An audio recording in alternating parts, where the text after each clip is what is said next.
অন্য দিনের থেকে সানডেটায় ঘরের কাজ আমার মতো ওয়ার্কিং ওমেনদের একটু বেশিই থাকে।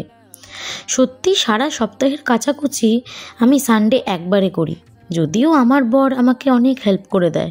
সাধারণত নিত্য পুজোর ঠাকুরের ফুল আমরা কখনো কিনি না, আমাদের ছাদ বাগানে বসানো ফুল গাছ থেকেই ফুল তুলে আমরা পুজো করি। কারণ মনে হয় ভালোবেসে পরিচর্যা করে যে গাছ বসানো হয়েছে সেখান থেকে পাওয়া ফুল ঠাকুরের বেশি পছন্দ হবে। সকাল সকাল আমার ঠাকুর মন্দিরের কাজ সেরে আমার মহাদেব আর গোপুসোনাকে স্নান করিয়ে চলে গেলাম সোজা চা খেতে আর ব্রেকফাস্ট করতে।